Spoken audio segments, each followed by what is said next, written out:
Oke, setelah tadi kita share tentang Google Ads Search, sekarang saya akan share tentang tipe kedua dari campaign Google Ads, yaitu Google Ads Display. Jadi, di mana sih tempat dari iklan ini muncul? Iklan ini akan muncul di berbagai situs, di berbagai apps yang memang sudah bekerja sama dengan Google. Biasanya teman-teman pemain AdSense ini nih, karena teman-teman AdSense ini akan mendapatkan uang dari Google karena mereka menyediakan tempat di dalam websitenya di mana kita bisa memunculkan iklan. Jadi contohnya adalah, pernah nggak teman-teman lagi baca artikel di suatu website, lalu dia ada iklan bergambar. Nah, iklan bergambar itu adalah iklan dari Google Ads. Atau juga teman-teman pernah buka suatu apps, kemudian muncul iklan bergambar. Nah, itu juga iklan dari Google Ads. Jadi, kalau misalkan iklan display itu lebih kepada iklannya dimunculkan sesuai dengan minat yang kita setting. Jadi beda ya sama yang search tadi. Kalau yang search tadi itu iklan kita akan muncul kepada orang-orang yang mencari kata kunci. Jadi yang kita perlu highlight adalah kata kunci bedanya. Jadi kalau search, iklan kita tertrigger karena orang mencari kata kunci. Sedangkan kalau di display, iklan kita akan muncul sesuai dengan minat dari target market kita. Contohnya seperti ini. Misalnya nih, saya adalah pemilik bisnis fashion. Saya punya brand fashion. Saya pingin iklan saya muncul di berbagai platform sosial media, termasuk di platform lainnya. Jadi, ketika saya memutuskan menggunakan iklan Google Ads, maka saya harus tahu dulu nih, minat dari customer saya seperti apa. Misalnya, kalau misalnya fashion saya ini lebih cocok untuk orang-orang yang suka tertarik minatnya memasak misalnya. Ibu-ibu yang minatnya memasak. Jadi kita bisa memilih audiens yang mereka suka melihat resep-resep atau mereka suka acara cooking seperti itu. Jadi yang perlu dipahami adalah teman-teman harus paham betul siapa target dari market teman-teman. Jadi selain target display itu nargetin yang menggunakan minat, yang kerennya lagi di Google Ads itu untuk menargetan display, kita bisa nargetin untuk orang-orang yang sering mencari kata kunci tertentu. Tapi iklannya bukan muncul saat orang cari kata kunci itu ya, bukan. Tapi karena gini, Google itu tahu browsing history kita. Misalnya nih, Zahra ini lagi sering cari-cari kata kunci obat menghilangkan jerawat, penghilang jerawat, seperti itu. Pasti ketika kita menggunakan Google akan tahu activity kita, ya kan? Dan ketika ada produsen dari atau distributor skincare penghilang jerawat yang mau menggunakan iklan Google Ads, itu bisa banget untuk menargetkan kata kunci.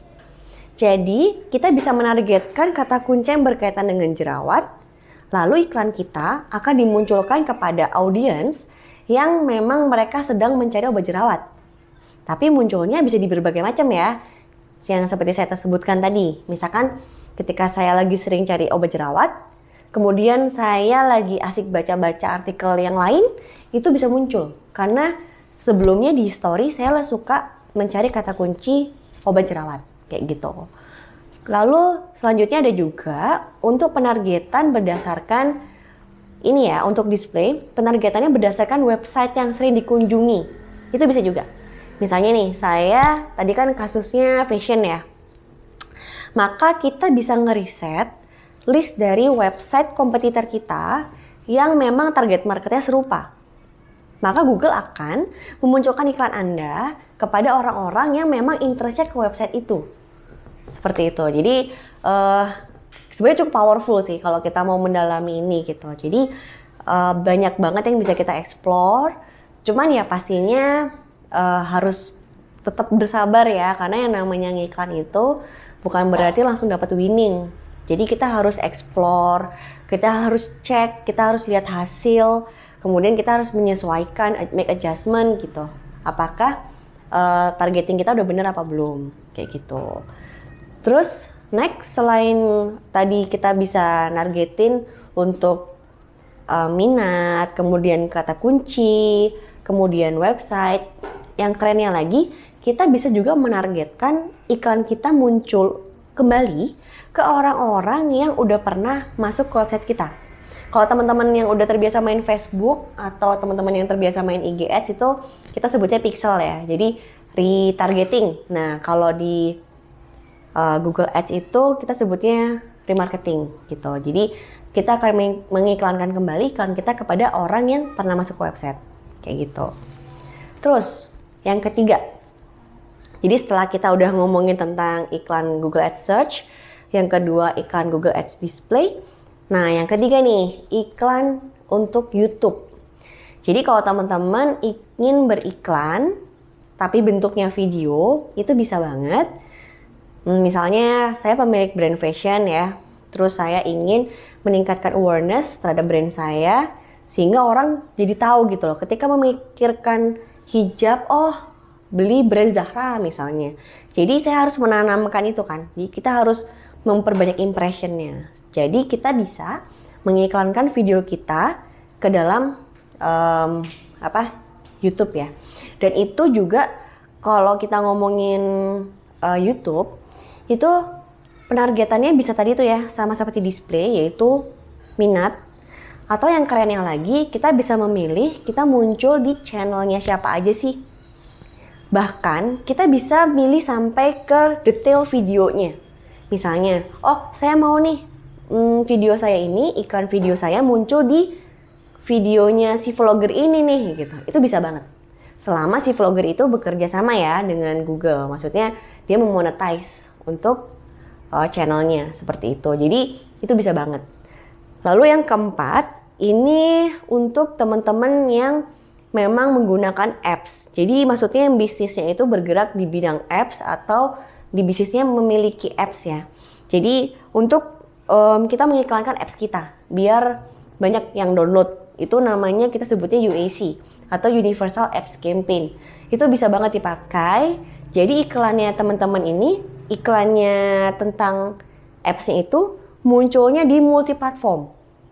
Jadi bukan berarti iklan apps itu munculnya hanya di Google Play aja ya, tapi juga munculnya di mana-mana. Bahkan muncul di search juga secara otomatis, karena kalau untuk iklan apps itu maka munculnya di Google Search, di Google Display, di YouTube, dan juga munculnya di apps itu sendiri, dan juga di Google Play ya.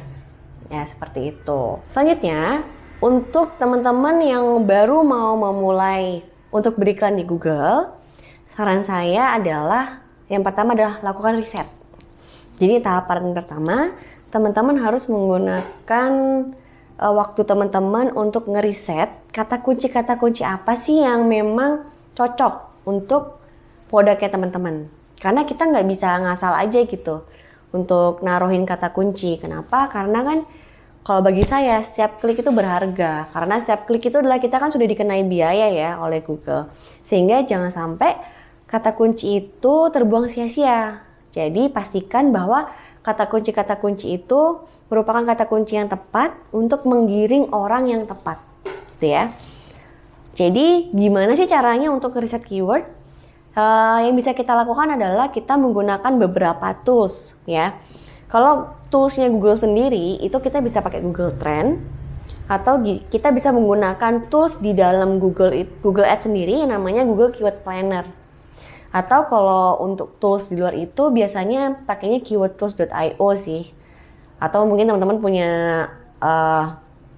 tempat riset keyword sendiri, itu boleh dipakai juga. Spesifik, tempat-tempat spesifik aja. Misalnya, oh iklan saya nih mau munculnya lokal area aja nih, saya mau menjangkau hanya di Surabaya aja. Berarti kalau memang begitu, teman-teman bisa memilih Surabaya.